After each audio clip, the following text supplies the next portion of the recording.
అనురాగం మన్నయ్యై మమకారం చెల్లెమ్మై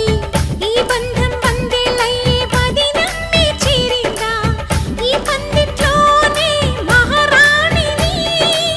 నీ అన్న పాదాల పారాణిని స్వర్గమొచ్చి మన వాకిట్లో ఈనాడు వారేనమ్మా ఒకరెమ్మకి విరిసే పువ్వులం ఒక పెదవిపై మురిసే నవ్వులం అనురాగం చేసే పెళ్లికి శుభలగ్నము